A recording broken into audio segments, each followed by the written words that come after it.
Welcome to the Spanish conversation section of lesson number 2, where we are going to be learning how to describe ourselves and how to describe others, how to form negative sentences in Spanish, and word order. In lesson number 1, we learned that to say the black cat in Spanish, the correct or natural word order in Spanish would be el gato negro. So you've got your definite article plus your noun plus your adjective.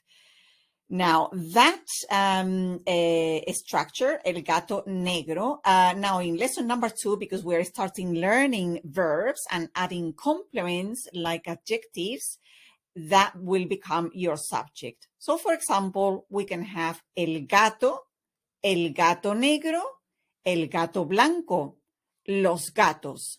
So that would be, those could be your subjects for any phrase that you want to form with that subject and then add the verb and add the complement.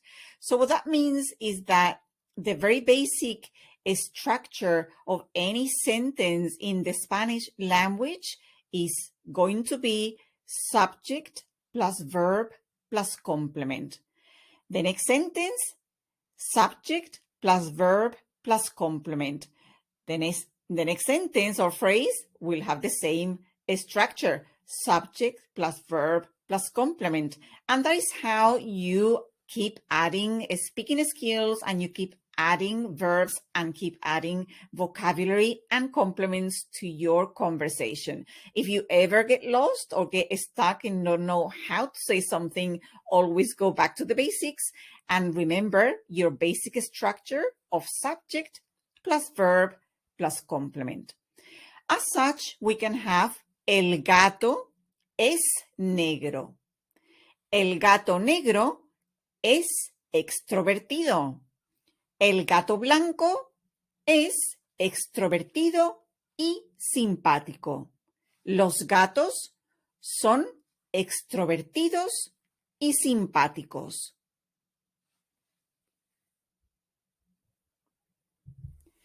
I will give you 2 extra tips that will help you sound more natural in Spanish and it will help you with your speaking skills. So tip number 4, you can merge subjects, just like we do in English.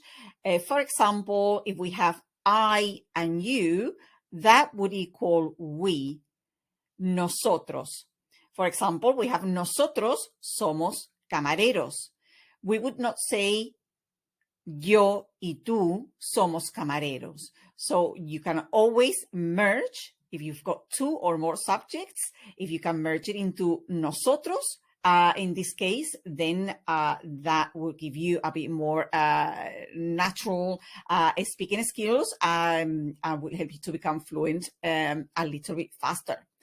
For the third person of the singular and the third person of the plural, he, for example, we've learned that means él in Spanish. If you got the name of the person, then you can replace it. Instead of saying él es peluquero, you can say Pedro es peluquero. You would never use both in the same sentence. So you would not say Pedro, él es peluquero.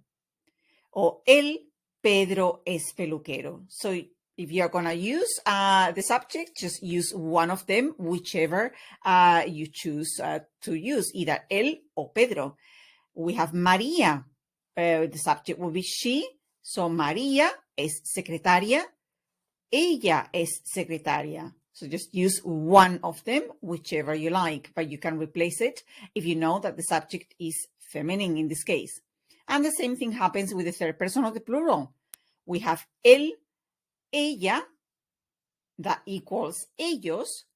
So you can either say ellos son inteligentes or Pedro y María son inteligentes.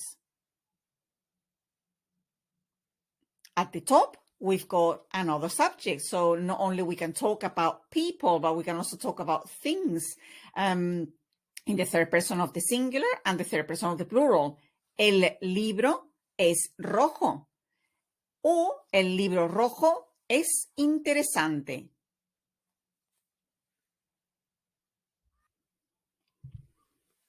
More examples. La casa es grande. La casa grande es bonita.